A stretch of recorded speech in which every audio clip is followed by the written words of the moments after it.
The people at Truck Stop then teamed up with the boy Mark the Mentor. Are you ready to take your trucking business to the next level? With Truck Stop Pro, you get access to the best load board in the game, giving you the tools to find higher paying loads and streamline your operation. And right now, you can try the Pro plan free for 30 days, a $159 value. Click the link in the description to claim your free Pro plan and start making smarter moves for your trucking business today. Warning: the following content contains strong language and may not be suitable for children. This content is primarily for adults as this is a trucking channel and truckers have filthy mouths. Please don't tweak if I say viewer discretion is advised.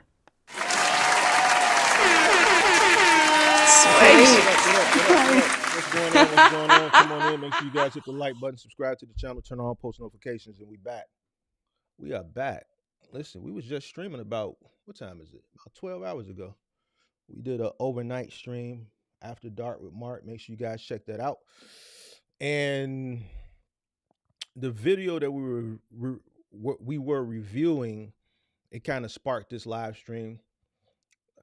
It was something that was said in that the video that we were reviewing that I kind of want to expound a little bit further on it. And obviously, you can tell what that was by the title, especially if you watched the After Dark with Mark. Freedom.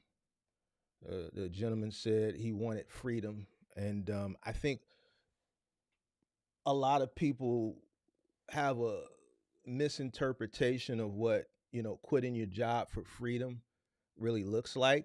And I think he was dealt that harsh reality. Also, a lack of planning. But there was also another video that was shared with me last week. Pippi sent to me, and I was going to react to it on an After Dark with Mark, but I opted not to. A lot of other content creators have reacted to it, and it's kind of a similar situation, um,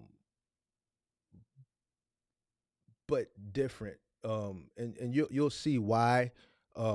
It's probably one of the only videos that I've seen like this as of recent where I actually felt sorry for the individual. You know me, I don't really feel sorry because life is about choices and decisions. You make the choices that you make. And if you follow trends without thought and having a full understanding of what you're getting into, when you get into it, then especially as a grown adult, you know, that's on you.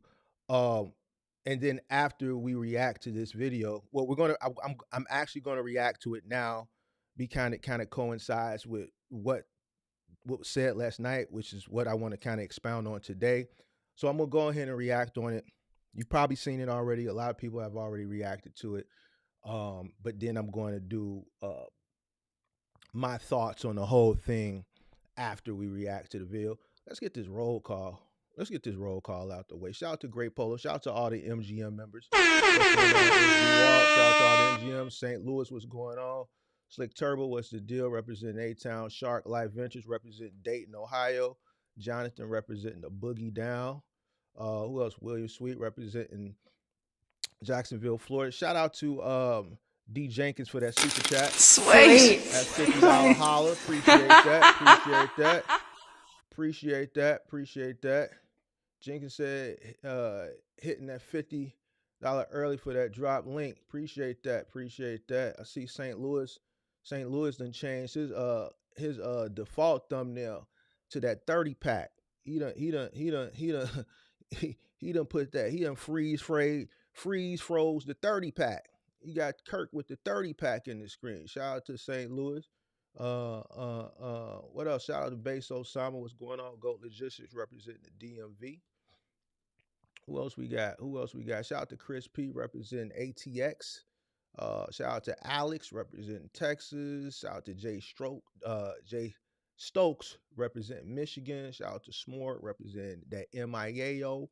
UK Hemi down there in Florida as well. All right. Shout out to D Jenkins representing New Jersey. But it looked like he trekking through Wisconsin, trekking through the snow in Wisconsin. All right, we got 42 people and 22 likes. Make sure you guys hit that like button, subscribe to the channel, turn on all post notifications. Let's get straight to it. We got another super chat. We got another super chat, man. What's going on today? Y'all dropping 50 balls. I thought it was a drought going on. I thought, listen. I Sweet. They said it was a drought going on. I don't know. Them MGMs look like them MGMs looking like they get to the money. Listen, over here, people getting to the money, man. Listen, I don't know what's going on the internet on all these other channels, but the MGMs is getting to the money, man. You might want to get a part of the MGMs.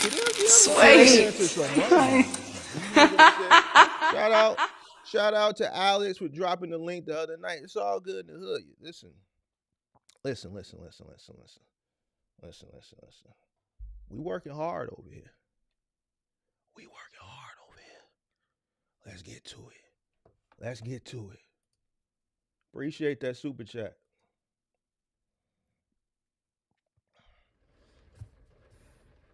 Hey everybody, I am recording this in my car, which I don't record in my car very often. I usually will do it at home with a full setup, but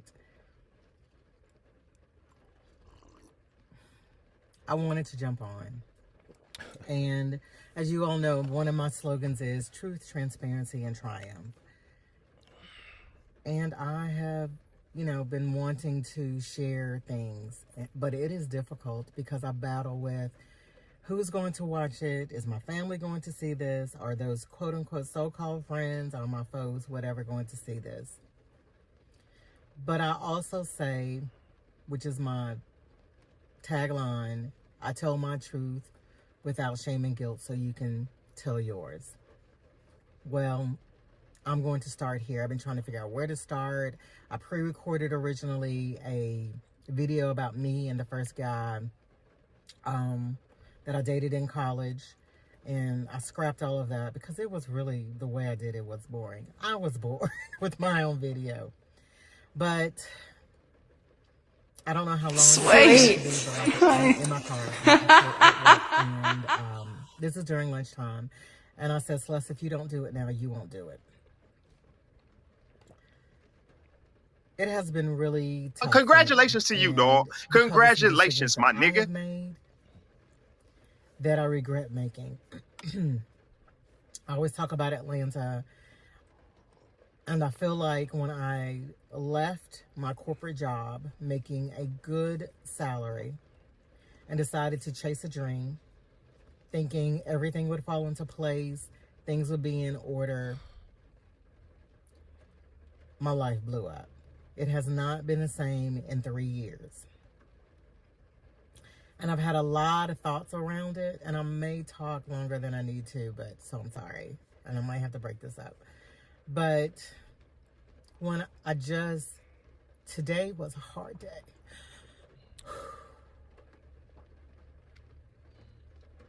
Reality is something else. I recognize that most of it is my doing and undoing. And honestly, I really want God to wave a magical wand and take me back to the day I was going to resign and listen to the advice I was given. So she's taking self accountability, which is good. And then she also talked about that waving that magic wand, and that goes back to always what I talk about, this hope thing. And she said the word reality. Reality is reality. You can't base your decisions off of hope. And, I've had this battle with people before. I'm not going to have it again. But this is something that if you follow this channel, I've talked about over and over again. And people don't like it. And a lot of times when I be telling people certain things based off my assessment of what they're telling me on these call-in shows, and I'll say, stay at your job, people get upset. But see, you don't know what I'm pulling out when a person says something to me.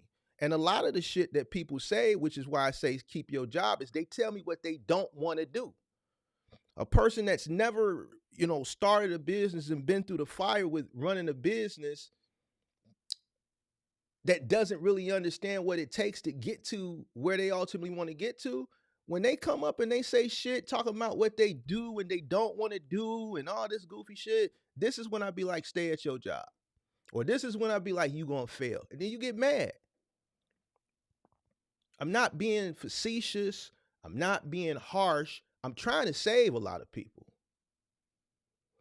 What we're seeing now, I believe, is the beginning of the exodus of this whole be your own boss shit, because it's all, listen, everything's got to get corrected and reality got to eventually kick in. And what we're starting to see is the beginning of that reality. That's why you see a lot of these people on the internet. This is one of the ones that has gone viral. But we're starting to see the exodus of all that shit from 3 years ago starting to take fruition. And I told you it would. It's unfortunate. It's unfortunate. And this is probably one of the only ones that I feel bad for. Didn't, because I think I'm grown and I have the answers. And I found out. We got another super chat. Shout out to UK Hemi. Sweet. Shout out to the MGMs, man. Shout out to all the MGMs for these $50 super chats. Appreciate that, UK Hemi. Appreciate that. Don't. I used to say I would want to go back before that bad relationship out of college. And I'll talk about that. But I don't want to go back that far. I just want to go back 3 years. The scary part about it is, even if I had made what I thought would be the perfect decisions, it doesn't mean anything would have ended up differently. I still could have been in this predicament. I didn't see this coming. I thought I had prepared. And evidently I didn't. Which makes me think about a couple of things. Okay, so what happened was, let me just go back. When I left my corporate job, I was 54, I believe, 53, 54. And I'm on the latter half of my life. And sometimes I think and ask myself, what was I thinking? Was it really that important to you? Could you not have just kept it going and done this later? But I didn't. So I stepped out. I believed everything would fall into place and I would be okay. Hey, y'all flexing now. Y'all flexing now. Hey, y'all flexing now, bro. Sweet. Y'all trying to send a message. Y'all trying to send a message. Transportation. Appreciate that. Appreciate that $50 super chat. MGM's trying to let y'all know out there. It's some money over here. Listen, no, we gotta go on the big screen. It's some money over here, man. I don't know what's going on because there's a lot of trucking is trash and all this, that, and the third. It's some money over here, man. Money attract money, man. It's some money over here. I don't know what's going on out there in the rest of the world, but over here, some people getting to that bag. I don't know. Shout out for that super. Appreciate you, transportation. And y'all, when God tells you something, listen and be obedient to it. And I didn't. And I know that is part of the reason I'm having issues today. When I left to go to Atlanta to pursue acting, I kept hearing, you're not going to need to look for a job. You're not going to need to look for a job.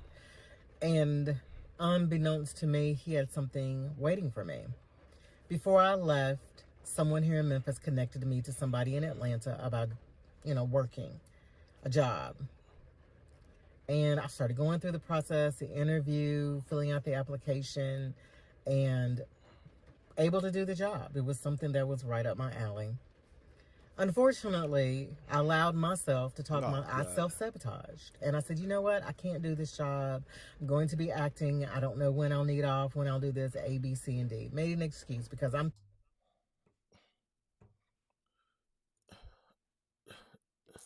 Sweet. Shout out to Jonathan for that super chat. For all the knowledge you bless us with, we all out here killing the game. Appreciate that. Listen. I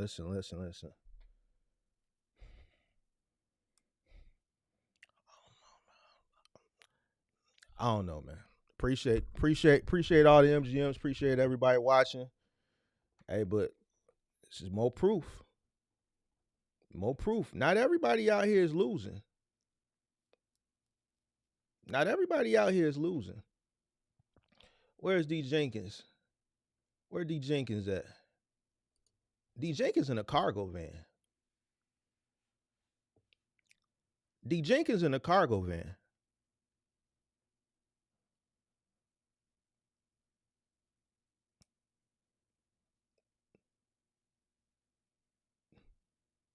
So I don't know. D Jenkins in the cargo van. D Jenkins is active in the Discord. I always hear D Jenkins in the Discord bouncing ideas.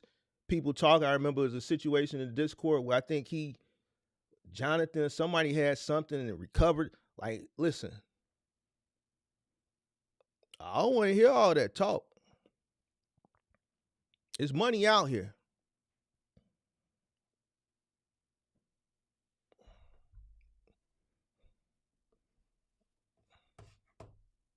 Thinking it's going to be okay. You'll get someplace steady, consistent. You'll be able to take off when you need to and so forth. Because I'm thinking, I don't want to interrupt or get anybody else in trouble.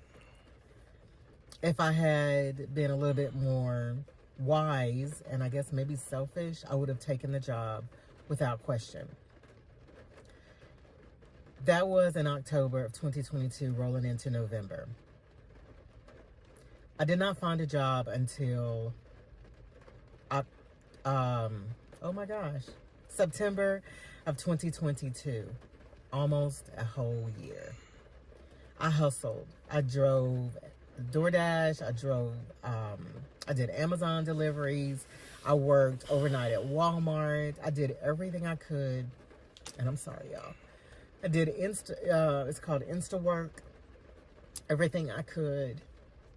And then I also ended up withdrawing my pension and my retirement because I just didn't have enough money.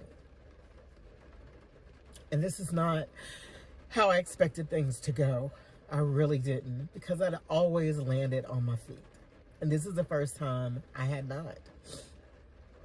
So I went and I finally got a job and was working at a company.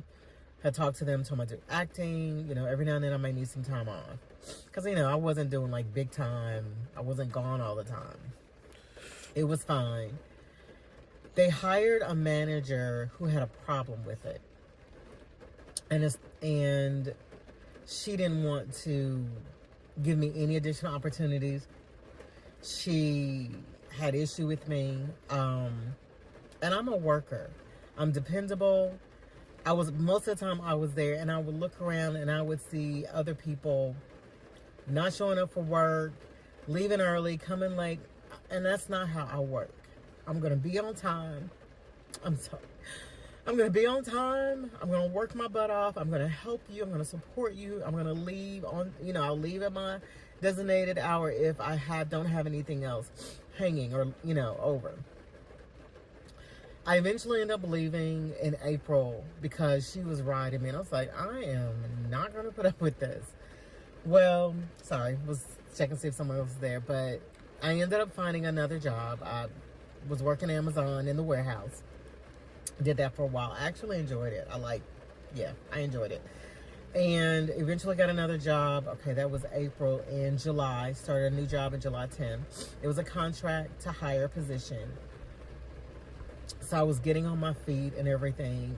And I felt bad because my goal was, the young lady I was living with, I was only going to be there a year. And I ended up being there the whole time, minus maybe a couple months, few months. Because what ended up happening, I got my job, I was getting on my feet, I was like, I want my own place. Moved out, and the place I moved into was roach infested. And I thought, okay, maybe this is a fluke. I'm seeing a few. They terminated. It's probably been empty a while. But no. Y'all, I slept in my bedroom, tried to cover the door so they couldn't get in. It didn't matter. They got in. I woke up one morning and there was some crawling up the wall. And I thought, I can't do this. I had ordered furniture and I had to cancel that order. I never unpacked, and then I would have to unpack. When I got ready to leave, when I finally was like, I've had enough, of Atlanta. Nothing's working out. I'm broke. I can't seem to get on my feet. I'm not bouncing back. I was stressed.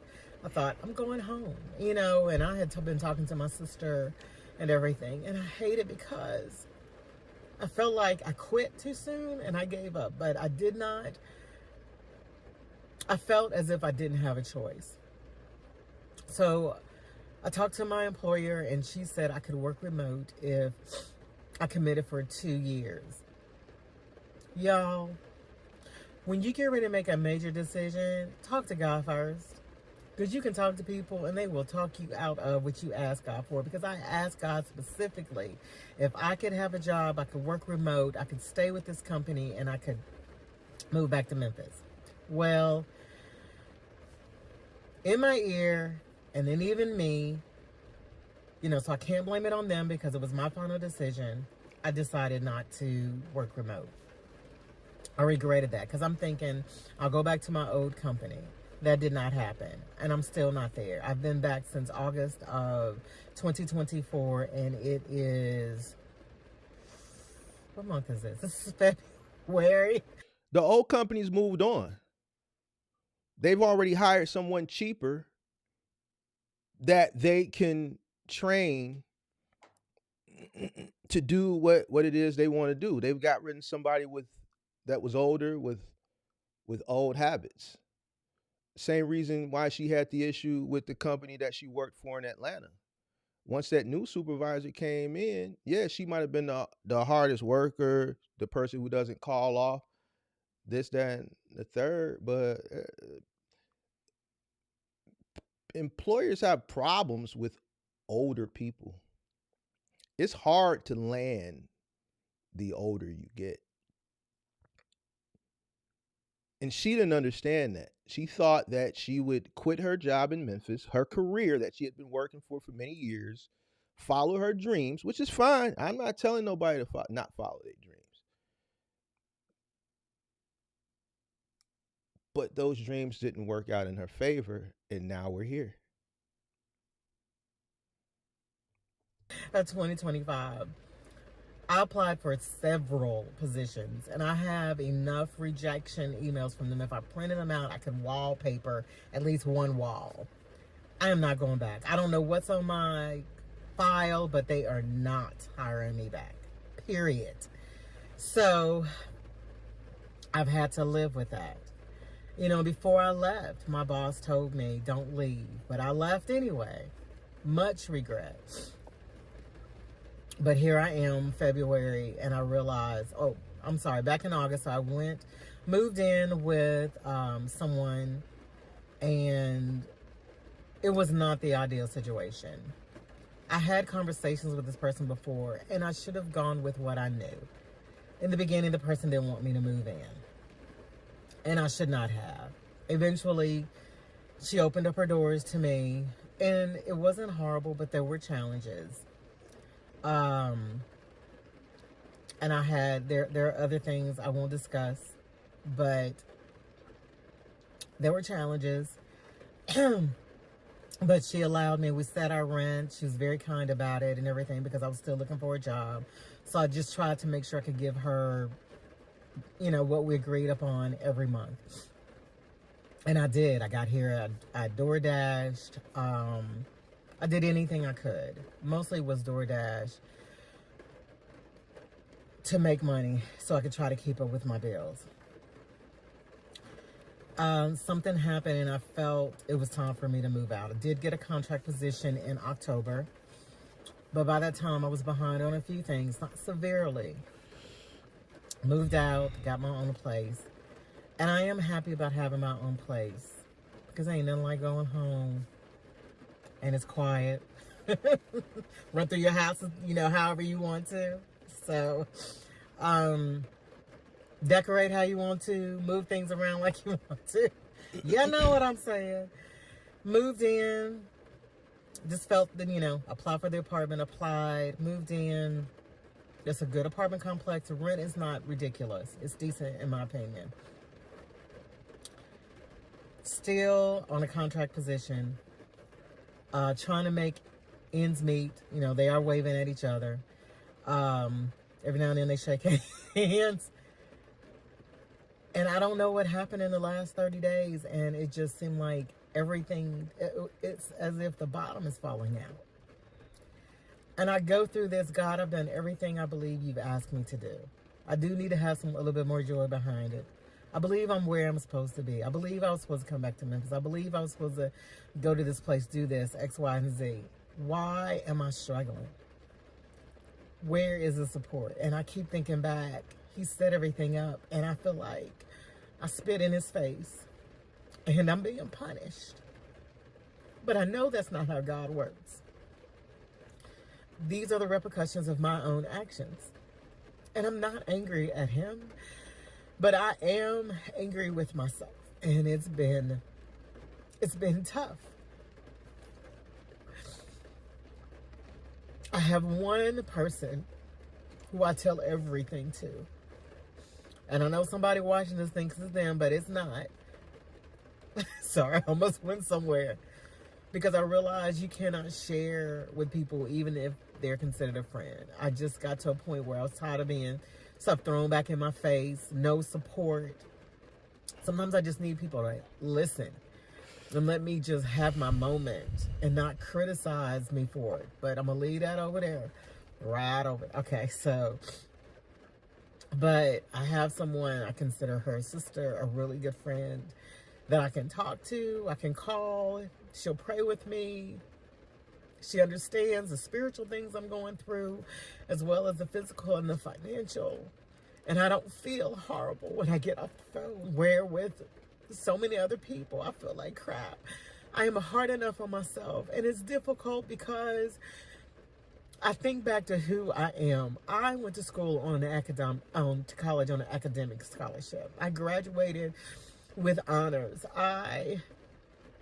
I'm talented, I'm smart, I have a great work ethic.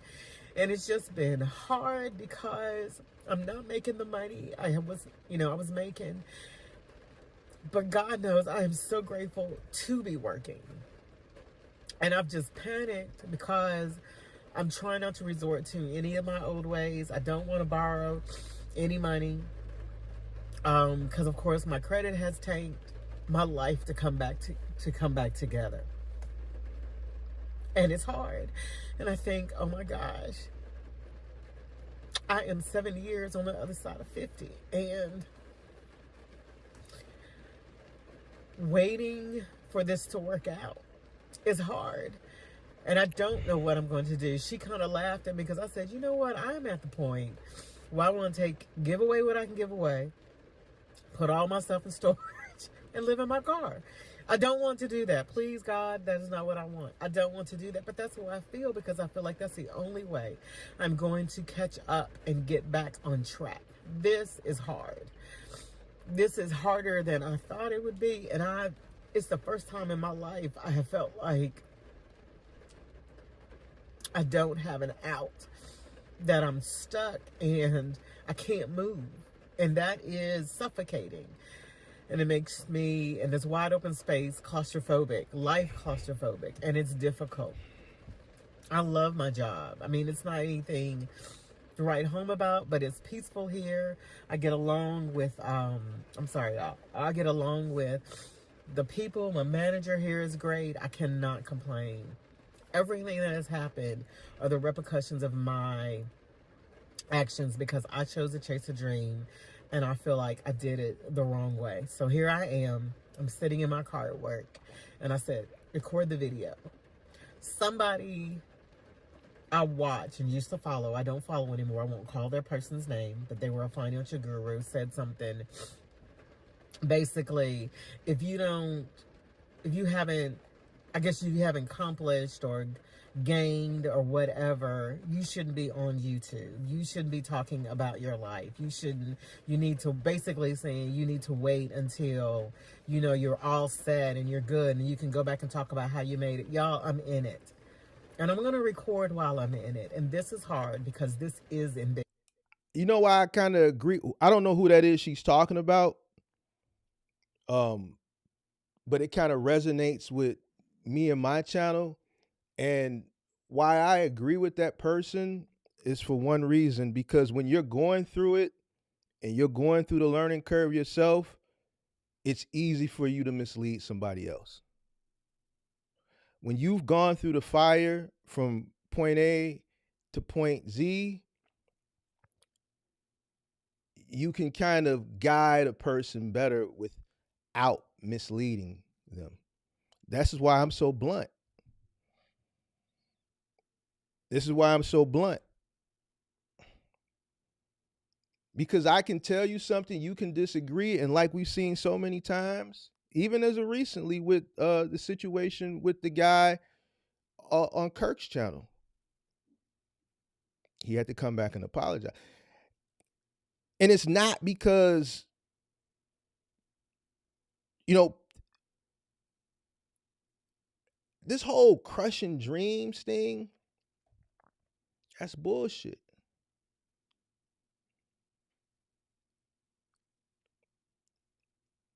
People just don't want to accept reality. And then when they're faced with reality, sometimes it can be too late. It's going to be harder for her because of her age. And this is why I feel bad for her. This is the only video like this that I've seen where I really feel bad for her. One, because she's a Christian. You could tell she's a devout Christian. You can listen to her, and you know she's very articulate, so you can tell she's well educated, and she made a mistake, and it's unfortunate. And the reason that I feel bad for her is because it's going to be harder for her to bounce back versus someone that's maybe, 30 years her junior or 20 years her junior. It's going to be hard for her to walk into a business and get hired, like in a career setting, and get hired. One, because she's experienced. So she can demand a higher pay. Companies much rather hire entry level so they can pay them less and train them the way that they want to train them.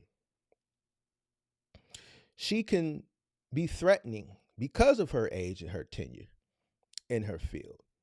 Because 9 times out of 10, she gets hired, her superiors are probably going to be 10 to 15 years younger than her. And because she's more tenured, she knows more, then she becomes a threat to them in their job, because ultimately everybody wants to climb up that corporate ladder, because climbing up the corporate ladder means you make more money. I can sit here and go through a laundry list of why her age will hinder her and why it is hindering her. Her best thing,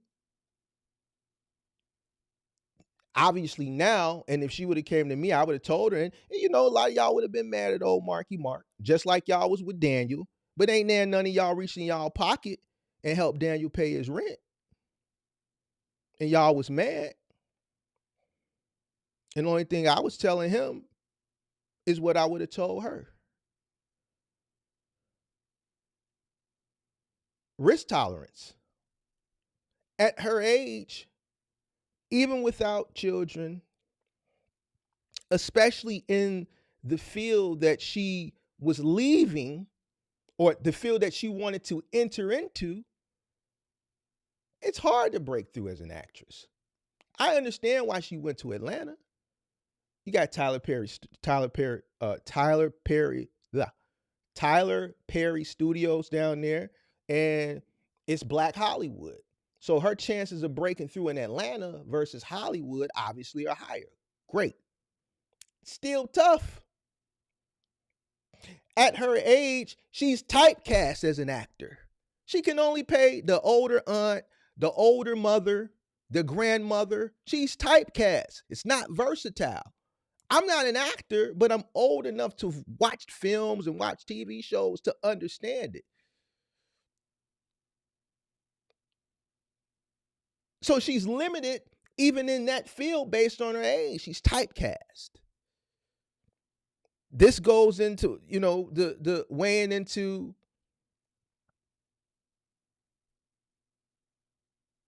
what I just talked about as far as the risk. Measuring it. I feel bad for her because I can tell she is a good person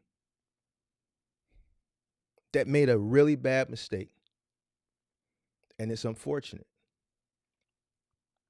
Let's continue. Embarrassing. Hold on, I saw another super chat. I'm sorry. Shout out to, who was that? Sweet.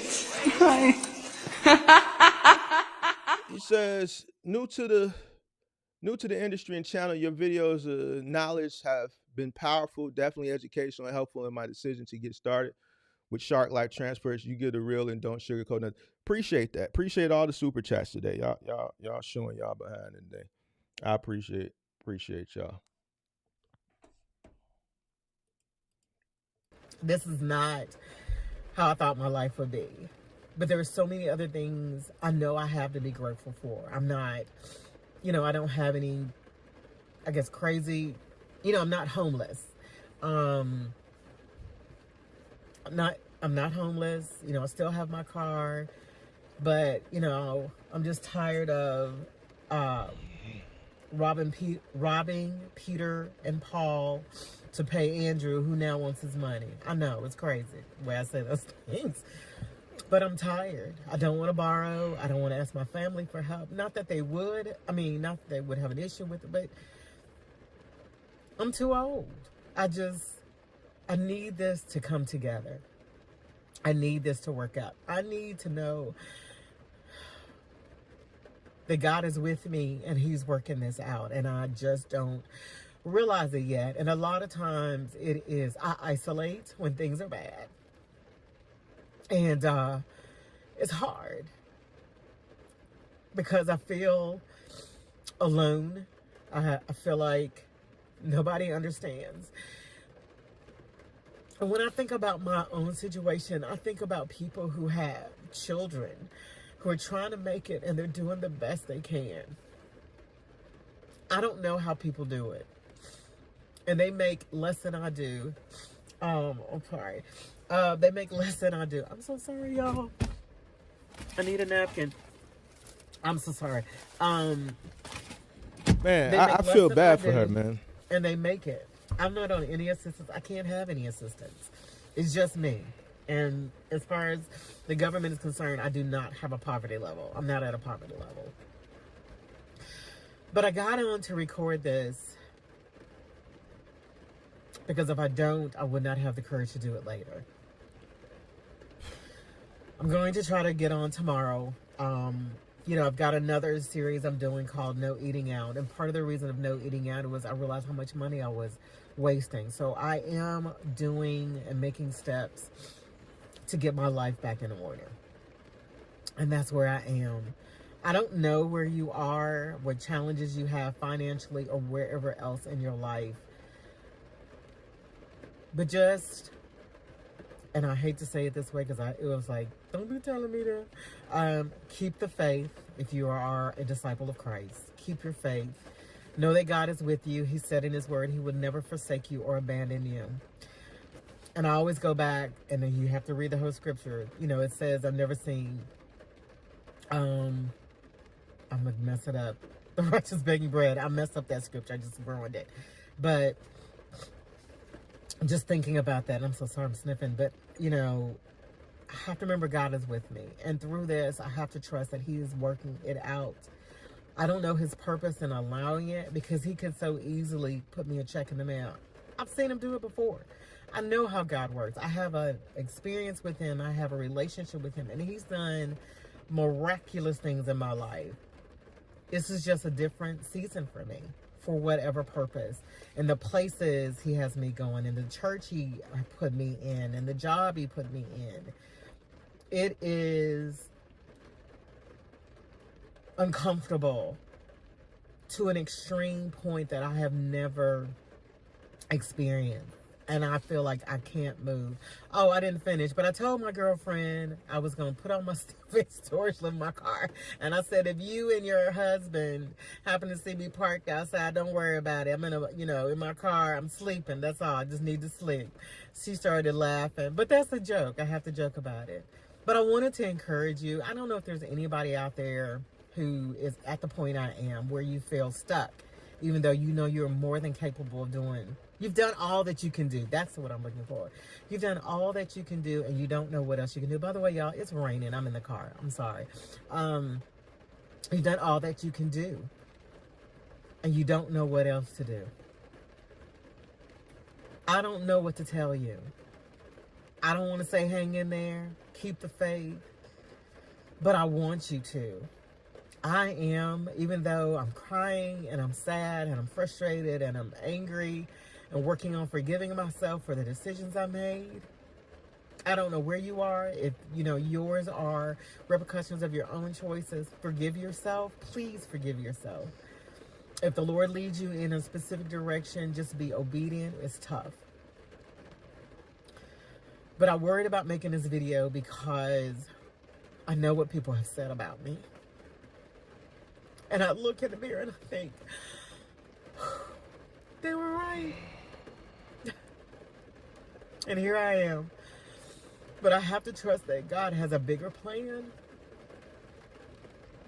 I just have to trust. And you have to trust that there's something bigger going on in the background. So whatever your thoughts are, I'm going to ask you, don't harm yourself. Don't talk bad to yourself. Encourage yourself. I hope that by me sharing my present story, my current story, nope, this is not a story in the past. This is right now as I sit in my car at my job, what is going on in my life. I am 57 years old and I am broke. All right, Man, y'all. this shit, this. I am Celeste Jonay. Speak your truth. Live with transparency. You will see the triumph. I don't know. Man, I don't know. That one, for some reason, that one touched. That's my second time watching it, but I don't know why, but it is. What goes through my head when I watch that video. And shout out to Pippi for sending it to me, and it's gone viral. I saw Anton. I didn't even watch his reaction to it, but a bunch of creators have reacted to it. And I didn't watch any of them because I was unsure if I was going to react to it until I, reacted to the guy in the cargo van business this morning when I did the After Dark with Mark. But, each time I watch that video, I thank God. And I thank God because even though my mother is older than her, I think about what if my mother would have made a decision that ultimately, would have affected, the way things the way things actually went, if it would have affected if she would have made a decision like this. And then it just makes me thank God, you know what I'm saying? Because shit is real out here. And, to people that watch me that don't like what I say when I tell people to stay at their job, I'm not telling them to stay at their job because I don't want them to enter the industry. It's not going to make me a difference one way or another. I'm telling them to do that based off what they're telling me because I know what it takes to get ahead as an entrepreneur. A lot of these young guys don't know what it takes to get ahead as an entrepreneur, and they don't know what it takes to get ahead just living life as far as the responsibilities that are associated with just living life. It can be tough. It can be challenging. We've seen situations like that on the channel, and that can be overbearing for the wrong individual. It can be overbearing for the, listen to what I'm saying. It can be overbearing for the wrong individual. I see somebody talking about they won't smoke. Listen, this ain't that type of show. This is a serious topic. I'm not doing no smoke and dropping a link because this is a serious topic. So whoever that was that I saw earlier, this ain't that show. You're going to have to come back probably the week after next. It's Black History Month for one. All right, it's Black History Month for one. All right, so I'm not finna indulge in that, right? And two, this is a serious topic. Why would you even say that while we're reviewing something like this?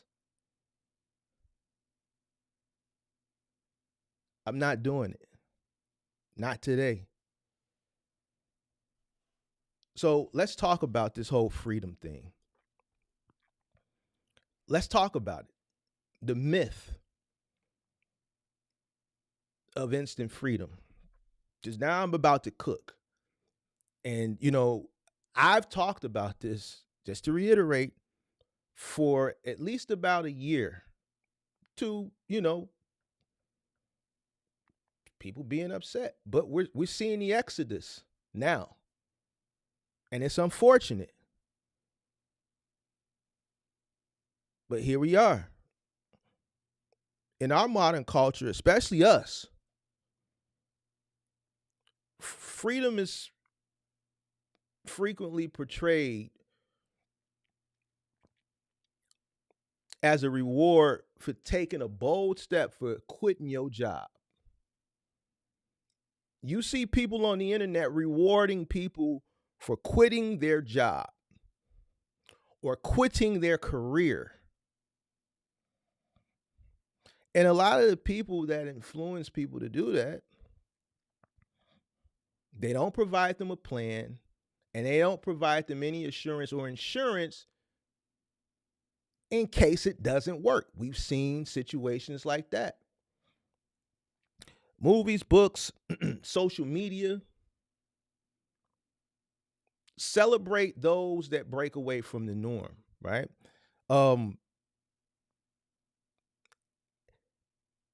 Implying that, like, stepping off this corporate plantation or this corporate treadmill, it automatically leads to this successful, illustrious, self-determined lifestyle. However, the narrative that a lot of people portray is dangerously misleading.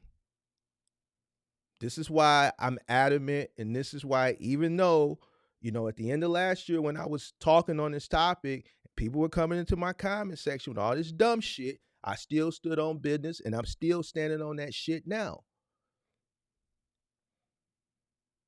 You can do whatever the fuck you want to do.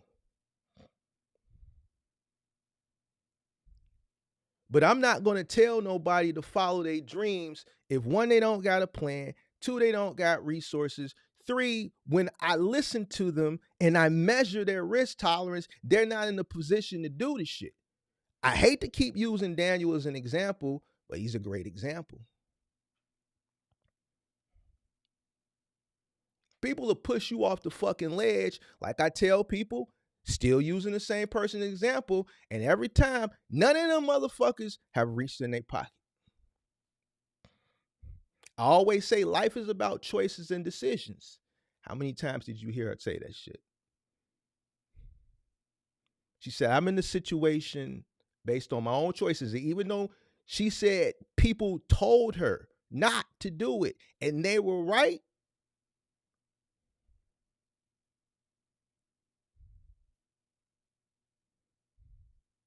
I don't want to see people be homeless. Listen, I live in a cold city. Some of these people that live in Arizona and Texas and shit like that, you see homeless people, but it's different when you see someone steepling on the street and you live in a place where the climate is always warm. Imagine driving down the street, like here in Chicago, where we got -10, -20, -30, 0 degrees, and you see people sleeping outside. It hits a little bit different when you stopped at a red light and you see someone laying on the sidewalk with a bunch of blankets that passerbyers have just thrown out their window and given them to layer up to stay warm, versus you stopping at a red light in Arizona seeing a person. So it's going to hit you because they homeless, but in that 0 degree, it's going to hit you a little bit different. I wouldn't wish that on nobody.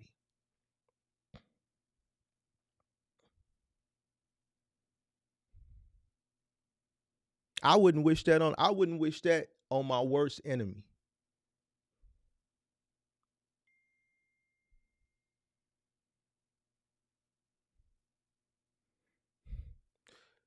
The truth is, many people who quit their jobs in search of freedom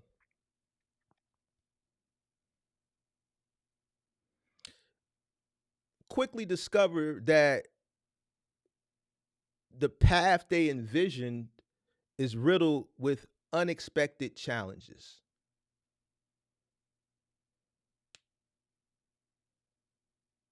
This is what I be talking about, prepare for the unexpected. When I talk about that you ain't got enough money, oh man, you a hater. You crushing my dreams. You ain't got enough money. It's not a crush. It's reality, because you're going to need that working capital, because you not prepared for the unexpected. See, you don't know what the unexpected is. You know why? Because you ain't been through it before. That hope shit, just like she said. It's a guy in our Discord right now. Truck broke down a week ago, and it's still in the same spot. I'm not telling you this story to poke fun at him. I'm telling you the story because everything that I talk about when I give you these hypothetical situations, or I give you these situations, it's because it's reality when you come in. His truck broke down a week ago. Luckily, because I have a community, another person in my community went and recovered the load, took the load and dropped it off. And this is a semi guy. Listen, everybody watch Big Mark. We got semi truckers that watch Big Mark, cargo van, box truck people that's not even in trucking. This is a semi guy that follows my community. Another semi guy that follows my community came, recovered the load, took the load down to Georgia, and is holding his trailer for him, because this guy he has engine issues. So his tractor going to be down for at least a month. He's on his way to recover the tractor and bring it back to his home state to get it looked at, because the company in the state where it broke down at has given a estimate of $56,000.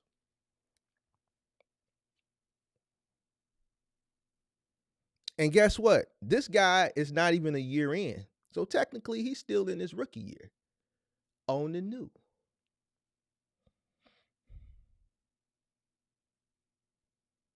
Oh, Mark, you crushing my dreams. No, I'm not. I'm telling you, you need working capital. You don't know what to expect.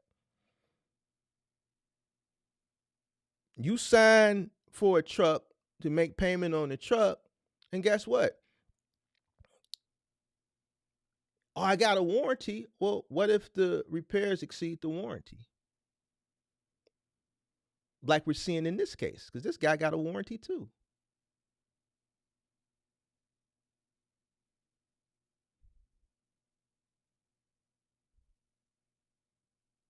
I don't say shit to crush nobody. I'm telling you what it is. See, your favorite people ain't gonna tell you this shit. Why? Because it's gonna discourage you. It's gonna scare you, and they don't want to do that because they need you to tap in, hit the link, so you can buy whatever it is they selling. The person that's selling you something don't want to give you the harsh reality, because what the harsh reality does, it sends you. It encourages you to it encourages you to think. Then it sends you back to the drawing board to reassess. And then that's more time that you're spending which they don't want you to do because they want you to tap in, hit that link, and send that cash app. See, when a person really keep it a buck with you, it's going to cause you to think, which a lot of people that we see that are coming into this industry don't do.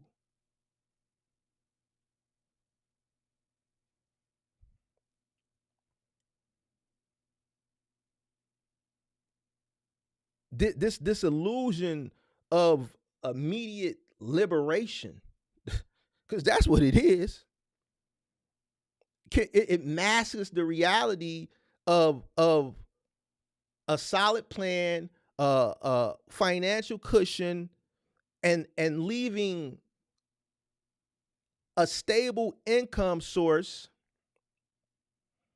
And what that ultimately does is it leads to stress, it leads to uncertainty, and what we've seen, the need to work harder than before, ironically, not because you're working hard because you're starting a business, you're going to work harder than you ever worked in your life, but you're working harder than you should be working hard to survive. See, that's where people get it fucked up. When you don't do what's in your best interest, now you're trying to survive. See, you left sustainability for this dream of freedom, but because you didn't go about things the right way, now you struggling to survive. You weren't struggling to survive before.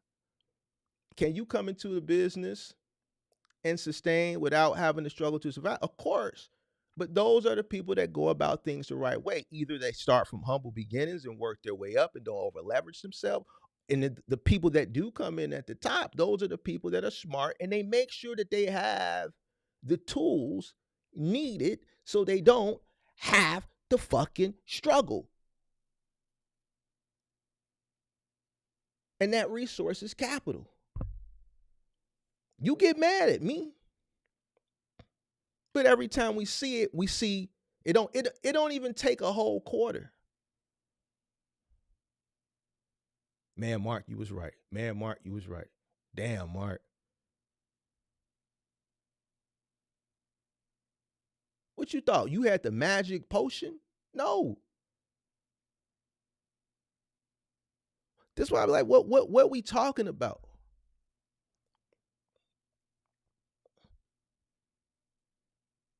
What we talking about?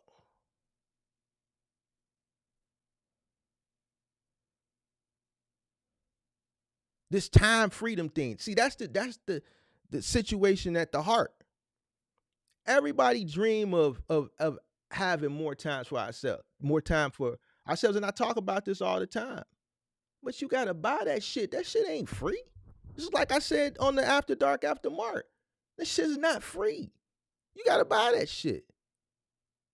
You want time to pursue passions, like her, granted. You want time to spend with your family, like the guy we reacted to this morning.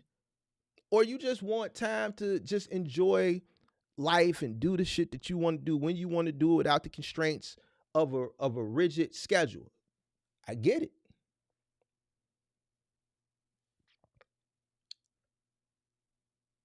You can acquire that, but it's not free. See, they told you that shit, leaving your job and starting a business is going to give you that. Not right away. Not right away. And there's no guarantee that you're going to get it because you got to go through all the shit that we talk about on this channel to get to that point. And that's the cost. Sacrifice, time, years, hard work, more sacrifice, more time, dedication, resilience, all that shit. Who the fuck told you it was free?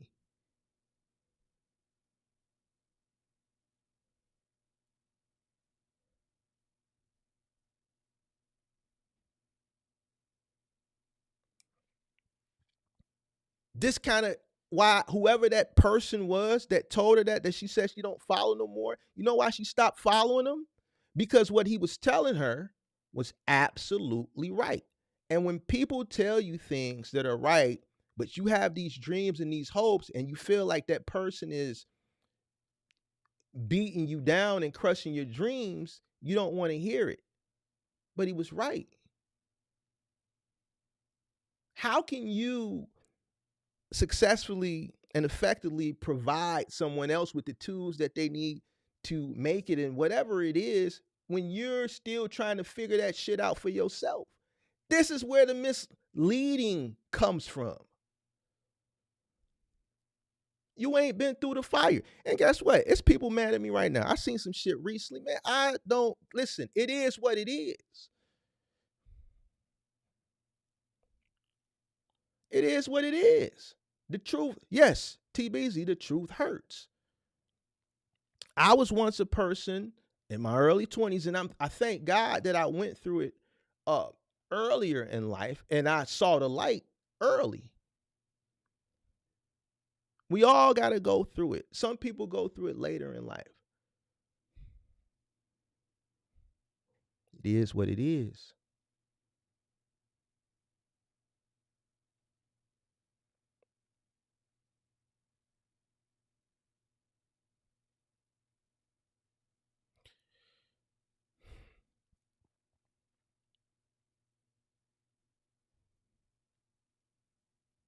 What does it mean to be free?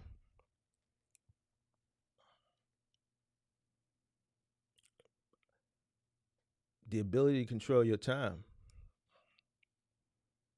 And like I always say, time is your most valuable resource, more than money.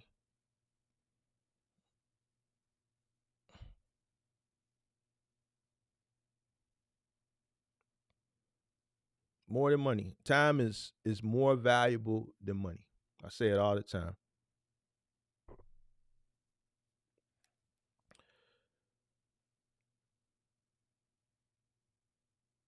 And time itself, it's the most valuable commodity to have. When you quit a steady job, you think you're gaining time. It's like I always say, starting a business, you're gonna work harder than you ever worked before. And if you don't start the right way, you're gonna work harder than you ever worked before, and you're gonna struggle. Uh, what it is you're gonna step into a scenario uh, where you have to buy back your time. Like I always say, you got to buy it back. Um, without that regular paycheck, which provides that level of sustainability that I always talk about, every moment you spend building a new source of income while you're building the foundation um, of your business, um,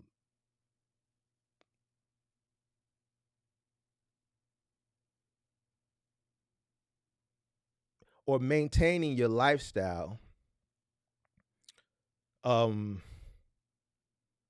it's time that ultimately has to be earned back. And the only way you're going to earn it back is by putting in the effort. Establishing a business, freelancing, some unconventional career path, like I think what it was she was trying to do.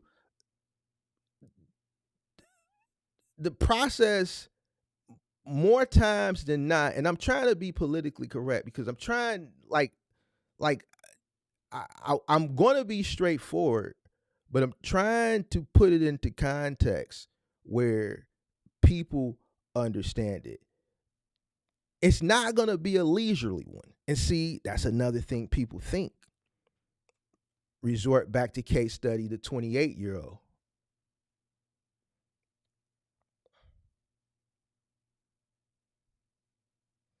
Now we got the troll that was in here about a month ago with the freaky name.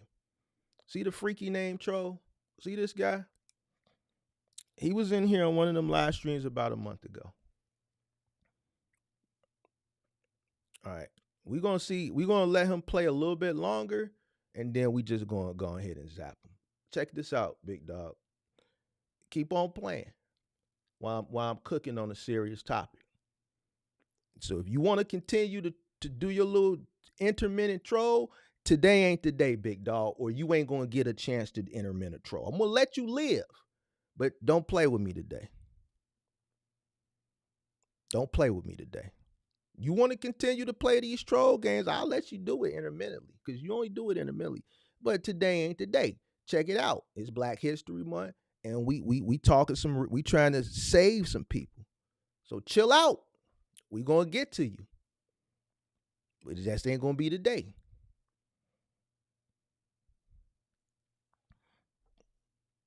If he keep on going, y'all know what to do. I'm not playing around.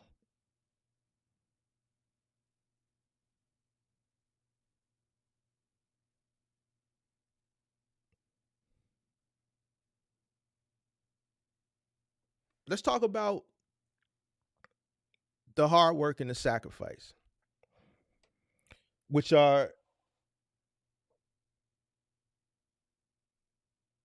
the twin pillars that support any attempt of genuine freedom.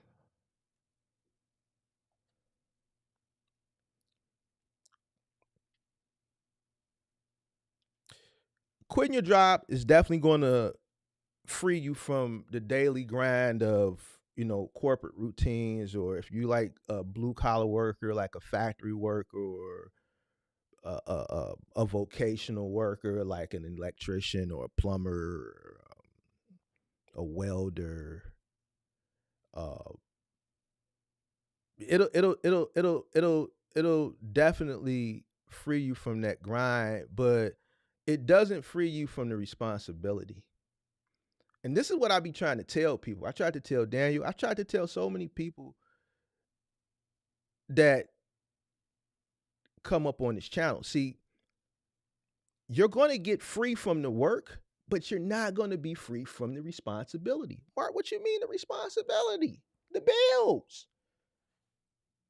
See, what you don't understand, that I understand, obviously, that once you walk away, whether it's via retirement or whether via you quit because you following your dreams, the bills still come. The bills don't care that, hey, I quit my job. I'm chasing my dream. Y'all got to give me a deferment. Your car note might give you 1 month deferment. But in March, they say, big dog, you got to pick up where you left off. Yeah. Check it out. Yep. Okay, let me look. Give me a second. Okay, yeah. We got 3 deferments on your plan. So you can do 3 deferments, but you can only do 1 a year. So we're going to give you 1 deferment. Sorry, big dog, what you going to do next month? What you going to tell the bank? Oh, I quit my job to start my business, and it's not going according to plan.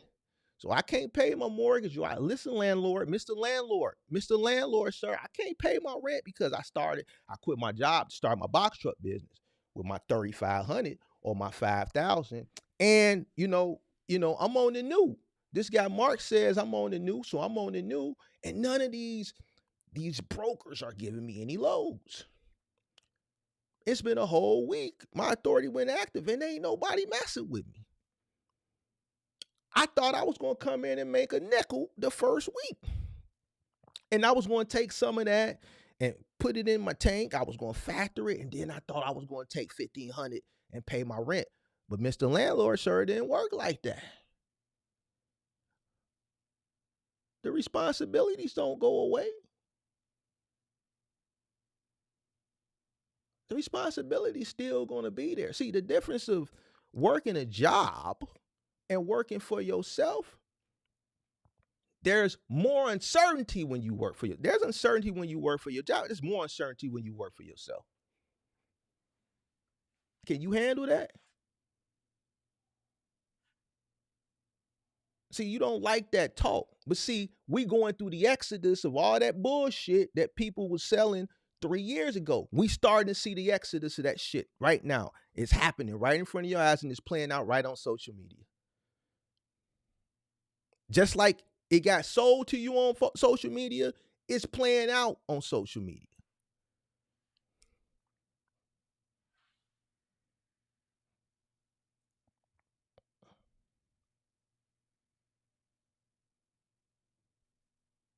That transition period that you got to go through, you going to work hard, harder than you ever worked before, because you got to build sustainable income. You got to pick up where you left off when you quit your job, which provided you some form of stability. You have to create that now. A lot of people don't understand that. That's where they miss out at. Oh, I'm going to start my box truck business. This dude over there saying it can't be done. This is why I'm telling you, you need it, fool.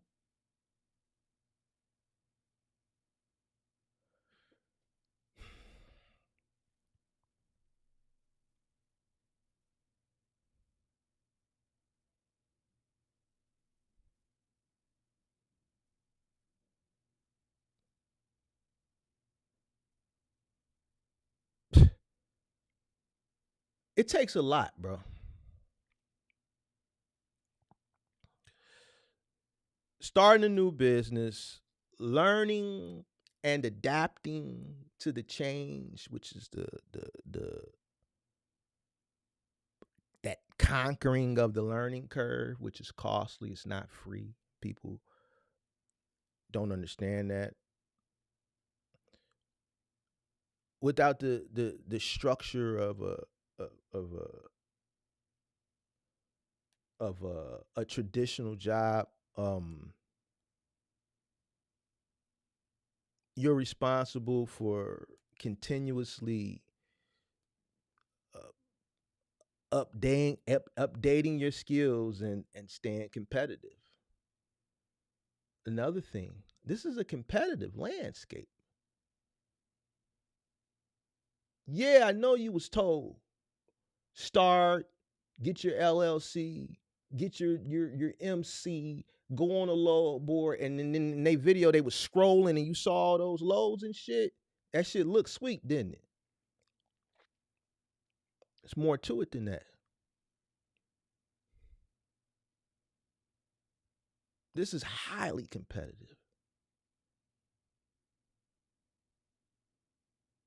That's why I went on the whole tangent this past summer about the whole cheap freight thing. Oh, I pissed some people off. They didn't like that. I did it on purpose. Yeah, I did it on purpose. And you know what? People fell for the bait. You missed the whole point.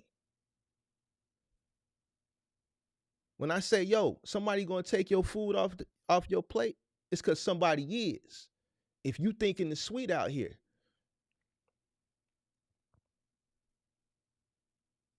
Y'all complain about the foreigners, them the main ones taking the food.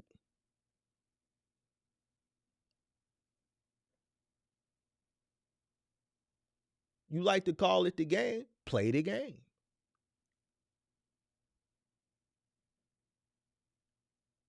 If you come up and you complain, you know what I'm gonna say? You ain't gonna make it. Why? Because you don't get it. You a complainer. You're not a problem solver. Business owners don't complain. They problem solve. You talking about cheap freight, you ain't gonna make it. Content creator, viewer, whoever. That's why I was going at them. Because you can't say that. You put yourself in the space with people up to you. How you gonna say that shit? This dog eat dog. That's because you feel like the prices are certain. The next person don't feel like that shit. Go tell that to the black beauty supply owners that always try to open a beauty supply in the hood. A black beauty supply owner can't even survive in a black community. Why? Because the Koreans got it on lock. Because they have an intranet, a intra-network where they buy in bulk and then they redistribute amongst their own to keep the prices down because they buy so many units. We don't have that. So you can go to the Korean down the street And they got the same wig for less than this person because they're buying more units and redistributing amongst themselves to keep the prices low so that they remain in control.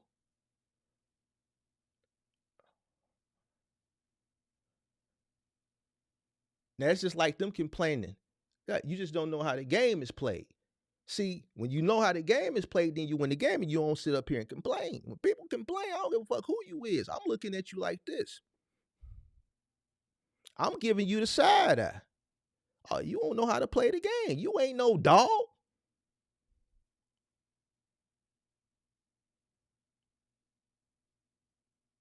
See, over here, I teach people how to play to win. We taking everything you got. We coming for it all. Because if you don't, somebody going to do it to you.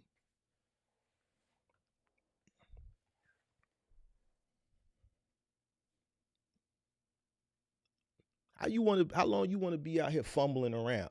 This is free market, free enterprise. This is America, baby.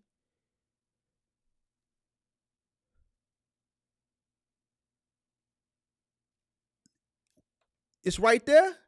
Oh, it's a bag right there. Let me go get that. You in the way, I'm chopping your knees off, cutting you down. I'm cutting your ankles down. If you running on your knees, I'm taking you out at the kneecap. I'm gonna kick you in your head, push you. I'm gonna go get that bag.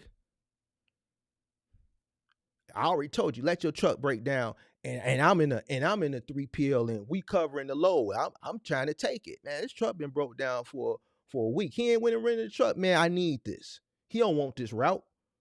Let me get this route. Let me add this to my fleet in here. Because if he wanted the route when his truck broke down, he would have rented a truck and kept his route while his truck was getting repaired. He don't want it.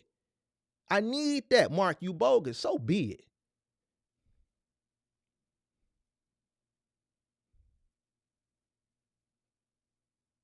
He got kids. Sounds personal. Because guess what? If I got a route and I got one truck and my truck go down and this is a dedicated route, I'm going to go get a rental. The last thing I'm going to let another person do is take what I got. I'm going to sit idly by at home and fucking twiddle my thumbs while my truck is getting repaired and hope that the 3PL gives me my route back and hope that somebody ain't undercutting or undermining me at the 3PL trying to take my shit while my shit isn't. No, I'm going to go get a goddamn rental truck and I'm going to be back tomorrow and I'm going to cover my route. You don't want it. Because if you wanted it, you would be here. What we talking about?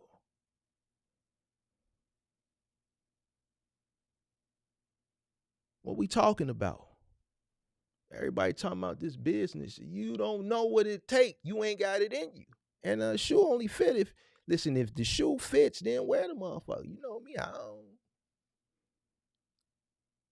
You should know how.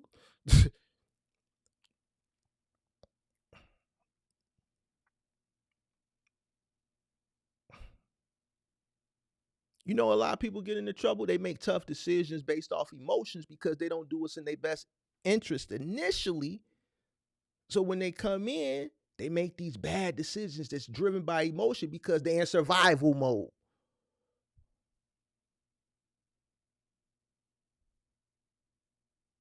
Sacrificing short-term, short-term comforts for long-term goals.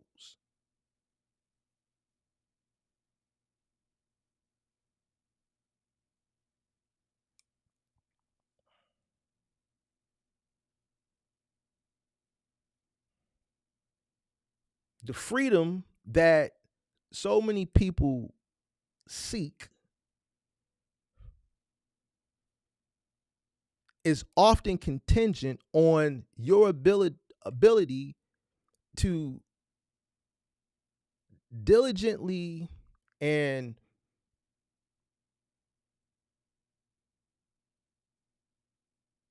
be persistent through the most challenging times where a lot of people fold.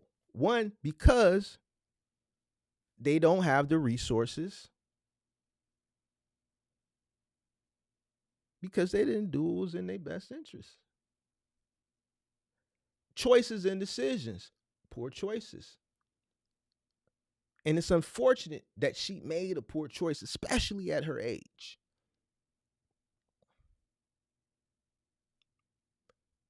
This is why I'm straightforward. This is why I'm blunt. I know what it takes to win. I know what it takes to sustain during and after.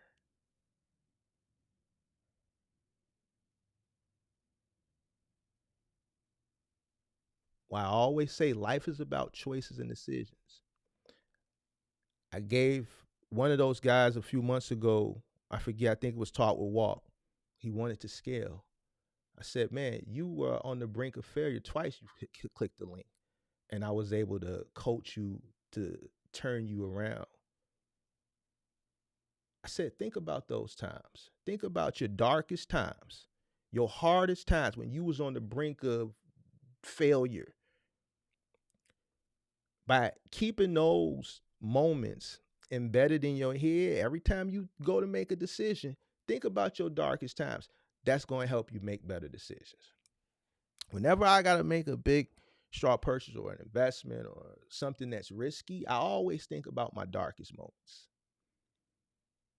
because that sends me back to the drawing board one last time, because I don't want to go back to that shit.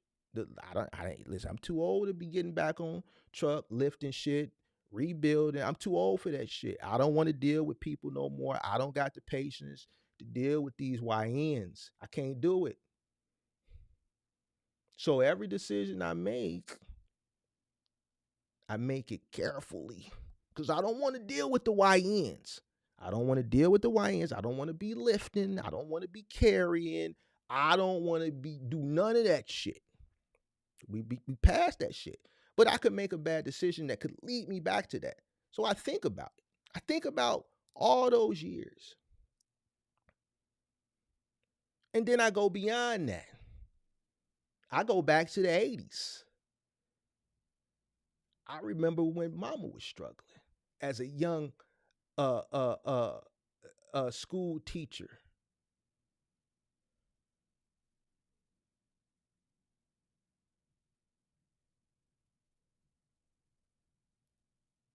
Nah, I'm straight. Maybe we need to hold off on this decision, or you know what? Let me put a little bit work in to ensure that this investment or this purchase, it doesn't put us in some type of financial strain, some type of financial ruin that could ultimately put me back in those situations. Maybe I'm cool. I'm fine here. Maybe let me find something less riskier. I always think about that, because those times are what helps me make more sound decisions. Why? Because once I make the decision,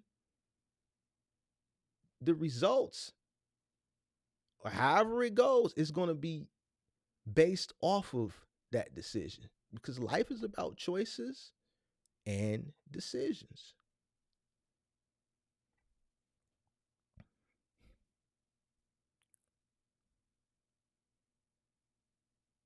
I don't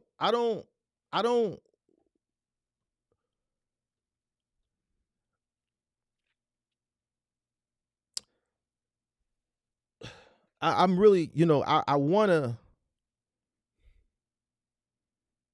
I wanna be politically correct. I'm trying not to, the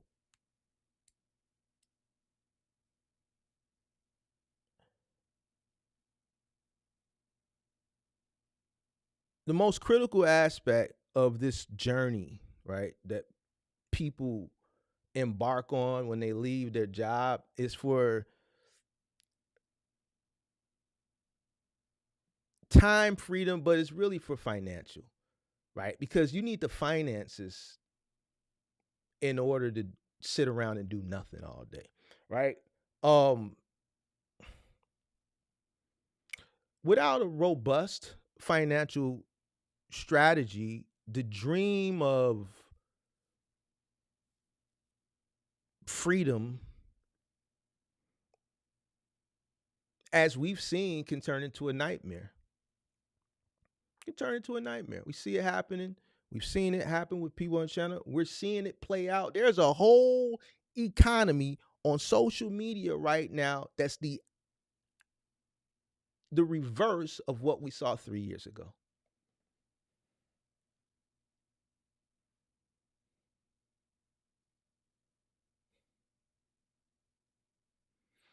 Before you go out and do this cargo van, box truck, semi truck thing, make sure you got enough money.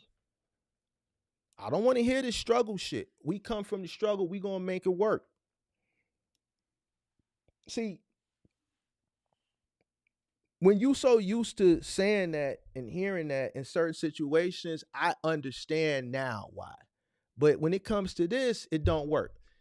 We from the struggle, we make it work. You know what? You ain't got no food. You come from the struggle, ain't no food in the cupboard. You go down to the local church. You go down to the food pantry. They're gonna give you food.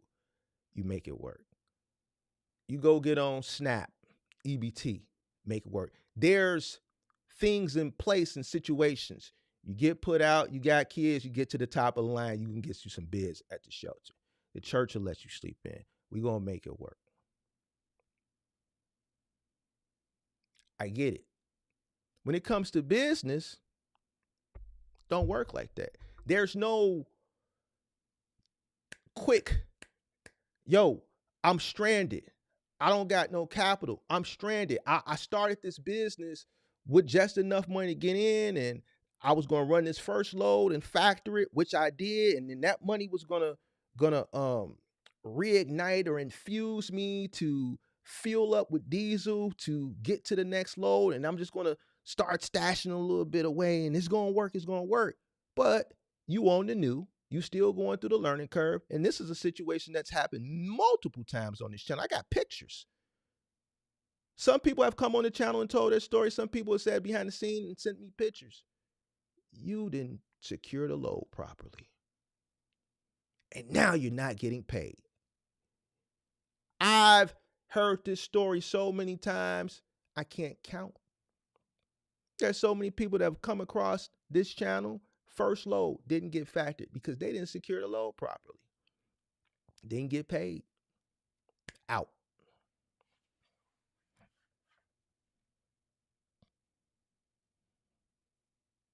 Okay, you didn't secure the load properly. There's somebody recently, $4,000. Who was that? Recently, I just got another one this week. $4,000 load. Didn't get paid. First load. $4. Granted, you made a mistake, the learning curve, you're going to eat that, but it's cool. You got working capital. Wrong. You don't have none.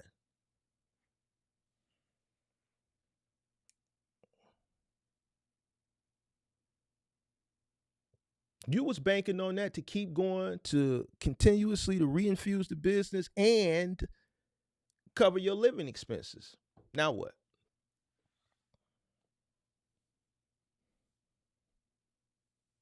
No breathing room. Who was that was in the Discord this week that first load was $4 and they didn't get paid for it?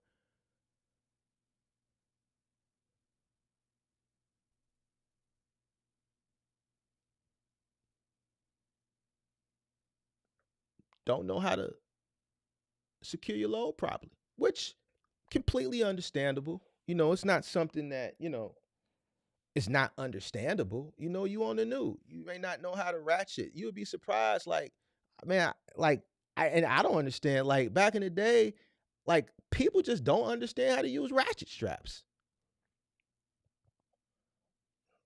I don't know, but this happens a lot.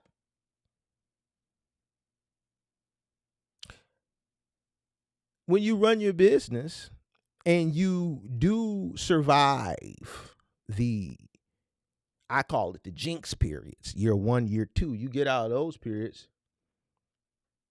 Now you have to make smart decisions, right? Because one, like I always say, you're running your own business. You can't go down the hallway and knock on that door and talk to HR and say, hey, I want to talk to you about my benefits. I want to see if I can add some more life insurance, or I want to see if I can, put more into retirement.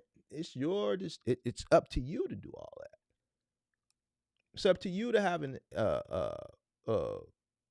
exit plan and an exit strategy. So the money that's coming in, you have to allocate it, appropriate it correctly. You just can't ball out. You got to treat it like a real job. You have to put money into retirement. Smart investments, stocks, real estate, other businesses, paper assets. You got to make well-informed financial decisions, and this is very crucial. An opportunity may present itself where you can dissolve and or walk away profitably, but are you walking away profitably where you have enough to sustain for the entirety of your life? Have you created other streams of revenue? Have you gotten to the point, or did you set yourself up to get to the point where you no longer have to work for money,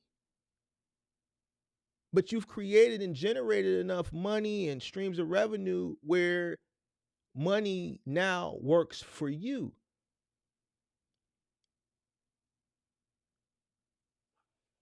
That's what your favorite person didn't tell you. This is why freedom ain't free.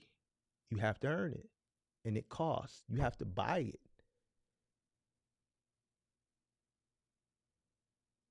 You can't get money to work for you initially. You have to work for money to earn it, enough of it to reinvest to a point where it's working for you, and you're using it as a tool. You're looking at each dollar like a soldier, and you're sending it out to recruit more soldiers. Each time you send it out, it's going to war. Sometimes some of them soldiers ain't gonna make it back home.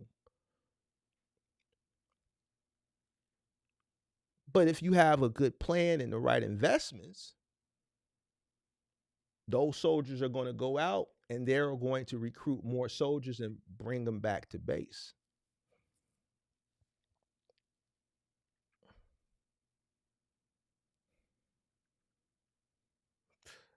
This freedom is not just about increasing your income. It's also about controlling your expenditures. A lot of people can't do that. A lot of people don't know how to say no.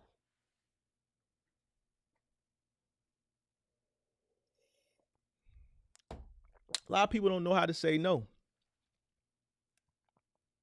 Budget, a well-planned budget, helps you, avoid unnecessary debts. And it also helps you to ensure that you are living within your means, which a lot of people don't. Soon as you get to